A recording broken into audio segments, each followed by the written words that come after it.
بسم اللہ الرحمن الرحیم۔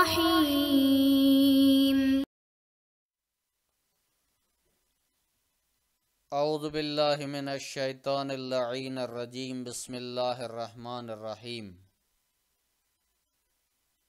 نحمدہ ونصلی علی رسولہ الکریم وآلہ الاطہار۔ عزیز طلاب اکرام، کتاب توضیح المسائل کے اسباق ہم مسلسل پڑھ رہے ہیں، جن اسباق میں سے آج ہم سبق نمبر 159 شروع کر رہے ہیں کہ جس کا عنوان گزشتہ سبق کی طرح نکاح کے احکام ہے۔ گزشتہ سبق میں ہم نے وہ صورتیں پڑھی کہ جن صورتوں میں مرد اور عورت بغیر طلاق کے نکاح کو فسخ کر سکتے تھے۔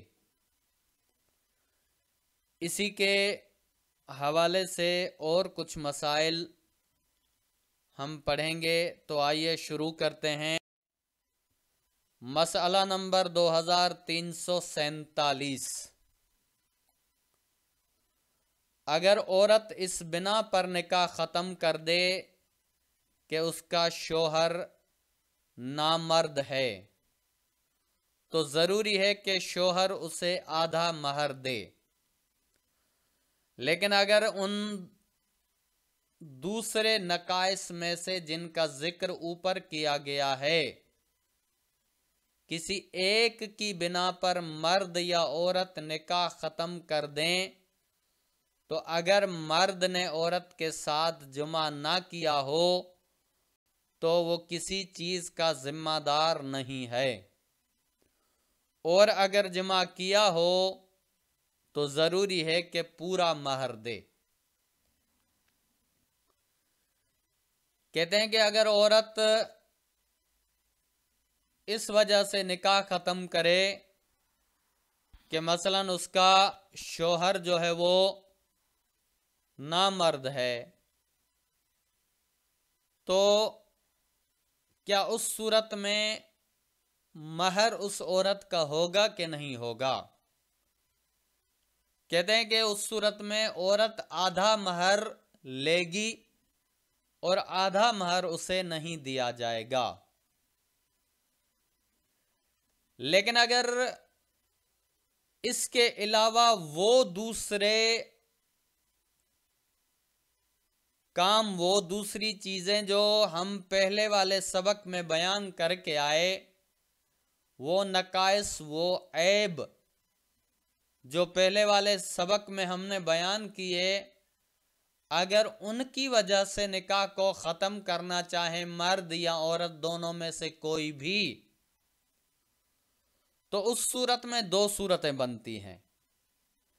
ایک صورت یہ ہے کہ یا تو اس مرد نے عورت کے ساتھ جمع کیا ہے یا نہیں کیا۔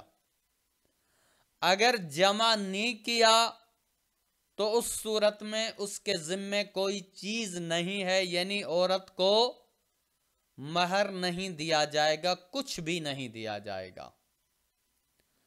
لیکن اگر جمع کیا ہے تو اس صورت میں آدھا نہیں بلکہ پورے کا پورا مہر اس عورت کو دیا جائے گا۔ ایسا نہیں ہوگا کہ اس میں سے کچھ دیا جائے اور کچھ نہ دیا جائے، بلکہ پورے کا پورا مہر جو ہے وہ عورت کو دینا ضروری ہے۔ اب آ جاتے ہیں مسئلہ نمبر 2348۔ اگر مرد یا عورت جو کچھ وہ ہیں اس سے زیادہ بڑھا چڑھا کر ان کی تعریف کی جائے تاکہ وہ شادی کرنے میں دلچسپی لیں، خواہ یہ تعریف نکاح کے ضمن میں ہو یا اس سے پہلے، اس صورت میں کہ اس تعریف کی بنیاد پر نکاح ہوا ہو، لہذا اگر نکاح کے بعد دوسرے فریق کو اس بات کا غلط ہونا معلوم ہو جائے तो वो निकाह को ख़त्म कर सकता है।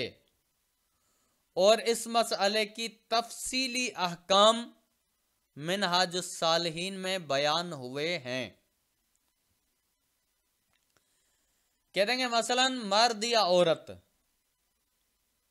हमारे यहाँ उमूमन ये सिलसिला चलता रहता है कि जब किसी का रिश्ता होता है तो मर्द की तरफ से या औरत की तरफ से, यानी लड़के की तरफ से या लड़की की तरफ से, उनकी बड़ी तारीफें बढ़ा चढ़ा कर बयान की जाती हैं कि इनकी ये खुसूसियात हैं, इनकी वो खुसूसियात हैं।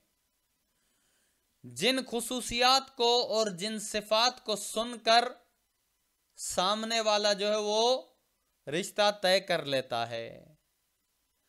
अब कहते हैं कि अगर इन खुसूसियात को बयान करने की वजह से, इन तारीफों को बयान करने की वजह से, इन तारीफों की बुनियाद पर निकाह हुआ हो, यानी कि उन्होंने, सामने वाले ने वो खुसूसियात सुनी, वो तारीफें सुनी और उन तारीफों से मुतासिर होकर उसने निकाह के लिए हामी भर दी, तो कह रहे कि इस सूरत में लिहाजा अगर निकाह के बाद दूसरे फरीक को उस बात का गलत होना मालूम हो जाए, अब निकाह हो गया, उसके बाद उसे पता चला कि जो जो तारीफें बयान की गई थी, जो जो चीजें बयान की गई थी, वो सारी तो गलत थी, तो कहते हैं कि उस सूरत में वो निकाह को खत्म कर सकता है। यानी जो तारीफें बयान की गई थी, जो सिफात बताई गई थी, अगर वो सिफातें मौजूद नहीं हैं तो वो हक रखता है कि उस निकाह को खत्म कर दे, फसख कर दे। कहते हैं कि इस मसले की के तफसील अहकाम जो है वो आयतुल्लाह सिस्तानी की तफसीली मसाइल की किताब जो कि अरबी में है, मिनहाजुस सालिहीन, उसमें बयान हुए हैं। यहां पर इन्होंने मुख्तसर से एक मसला बयान कर लिया है। अब आ जाते हैं मसला नंबर 2349, वो औरतें जिनसे निकाह करना हराम है, यानी जिनको हम महरम कहते हैं, जिनके साथ निकाह नहीं किया जा सकता, उन औरतों के साथ जो इंसान की महरम हो, इज़्दिवाज हराम है। मसलन माँ, बहन, बेटी, फूफी, खाला, भतीजी, भांजी, सास, ये वो औरतें हैं कि जिनके साथ इंसान निकाह नहीं कर सकता, ये उसकी महरम शुमार होती हैं। अब आ जाते हैं मसला नंबर 2350, अगर कोई शख्स किसी औरत से निकाह करे, चाहे उसके साथ जिमा ना भी करे, तो उस औरत की माँ, नानी और दादी और जितना सिलसिला ऊपर चला जाए, सब औरतें उस मर्द की महरम हो जाती हैं। कहने के मसलन अगर किसी शख्स ने किसी औरत के साथ निकाह किया, चाहे उसके साथ जुमा किया या न किया, दोनों सूरतों में उस औरत की मां, यानी उस शख्स की सास, उस औरत की नानी, उस औरत की दादी, इससे ऊपर जितने भी रिश्ते चले जाएं, मसलन परनानी, परदादी वगैरह वगैरह, जितना भी ऊपर सिलसिला चलता जाए, वो सारी औरतें उस मर्द के लिए जिसने निकाह किया है, उस मर्द के लिए महरम हो जाती हैं। उनके साथ वो रिश्ते इज़्दिवाज में मुंसलिक नहीं हो सकता। वो उसके लिए जिस तरह उसकी अपनी माँ बहन वगैरह हैं इस तरह महरम बन जाती हैं।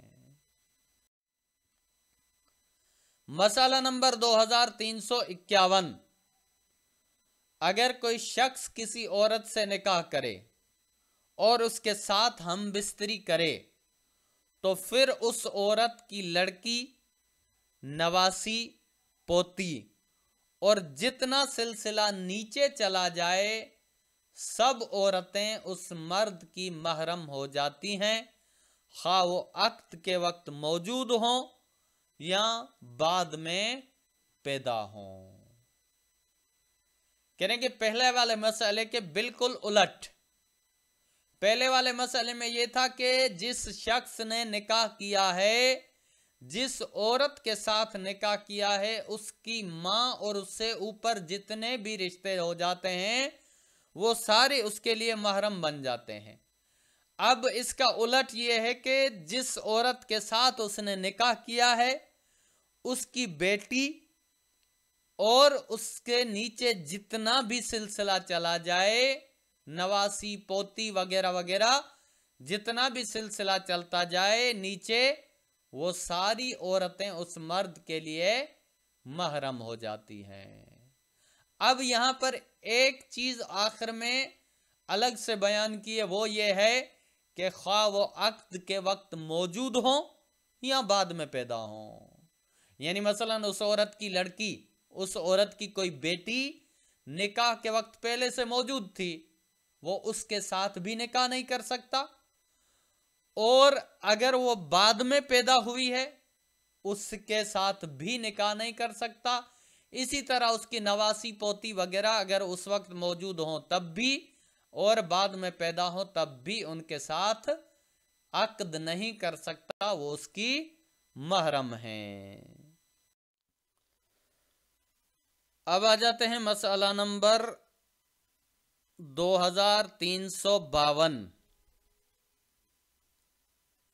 अगर किसी मर्द ने एक औरत से निकाह किया हो लेकिन हम बिस्तरी ना की हो तो जब तक वो औरत उसके निकाह में रहे एहतियात वाजिब की बिना पर उस वक्त तक उसकी लड़की से इज़्दिवाज ना करे।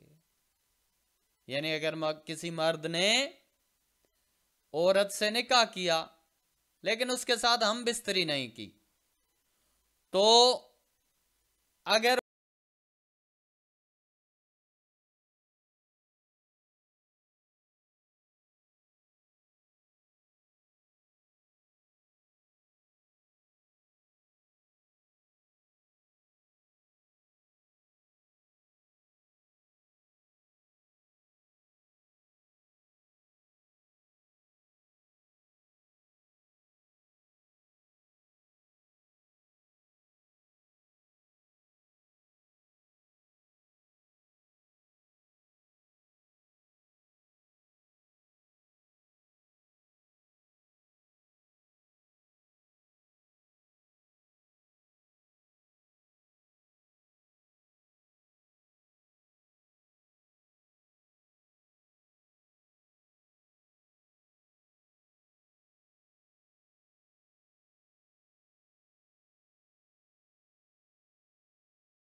इंसान की अपनी फूफी और अपनी खाला, उसके बाप की फूफी और खाला, उसके दादा की फूफी और खाला, इसी तरह उसकी माँ की फूफी और खाला और नाना और नानी की फूफी और खाला, ये सारा सिलसिला जब जहां तक चला जाए, चाहे बाप की तरफ यानी ददियाल में या चाहे माँ की तरफ यानी ननियाल में, जिस तरफ भी सिलसिला ये ऊपर चला जाए वो सारे के सारे सब के सब उसके महरम हैं, उनके साथ वो अक्द व इज़्दिवाज नहीं कर सकता।